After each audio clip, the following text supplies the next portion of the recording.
Sometimes at church, it's easy to give all of our attention to the people on the stage or the platform. The singers, the preachers, the gifted public speakers. But the Bible actually says that everyone who is in Christ will develop some kind of spiritual gift. All of us have been given some form of ministry by the Spirit. In this video, we'll learn a bit more about what that looks like and how all of us can use our gifts.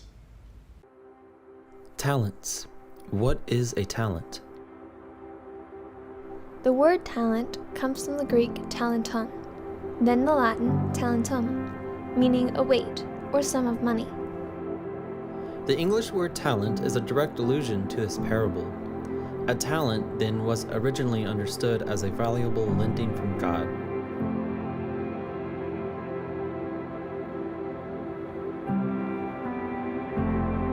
Yeah, I'm gonna go with yeah.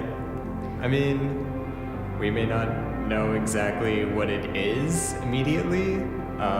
It may take maybe 50 years sometimes to find out what it is.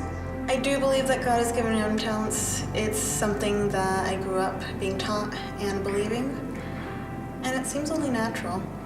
I mean, talents are gifts that we're given. Do I believe that God has given everybody a talent? Yes. I think that when God creates us, He creates each person with a specific purpose in mind, and that He embodies us with the talents He needs for us to fulfill that purpose. I think He does give everyone a specific talent, and whether or not they use it is up to them. We are all good at something. Some people can make money, others are good at cooking.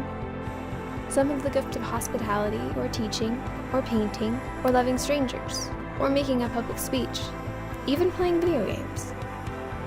We are all good at something. We all have talents. In Matthew 25:14-30, Jesus shares the parable of the talents. In this parable, a rich man gives 3 servants each a sum of money or talents to invest. 2 of the servants invested their talents, multiplying what they were given, and were rewarded by their employer for their efforts. The 3rd servant buried his talent and produced nothing for his employer. Upon learning the servant did nothing with his talent, the employer was disappointed and held the failed servant accountable with harsh judgment.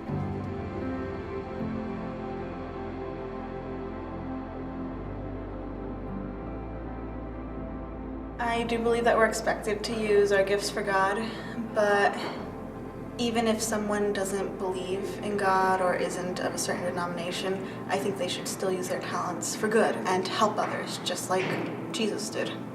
You should use those talents to the best of your ability to show, to show a good side of whatever you believe in. I feel like, yes, you should do that. You should use your talents for God. We should use them for God because He's the one that gave us the talents. I believe that we are expected to use our talents for God, especially as a body of believers. I believe that we're called not just to recognize that we have these talents, but to also realize that in this world there is a responsibility for us to put those talents to use for God's use. In the parable of the talents, Jesus makes the point that using your talents isn't easy. Anxiety and fear cause one servant to hide the talent his employer gave him. It's natural to feel nervous and even fail when trying to accomplish something of importance. Stepping out and doing something requires courage and persistence. God has given us talents and made it abundantly clear we are to do something with them for His glory. Sometimes this might mean getting out of our comfort zone.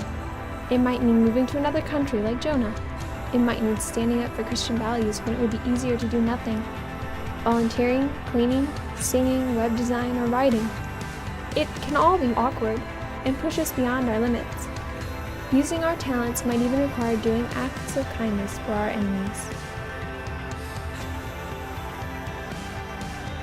God knows it won't be easy, but He will reward us when we glorify Him, and He will bless those that ask. We are all given something that can be used by God. How will you use your talents for Him?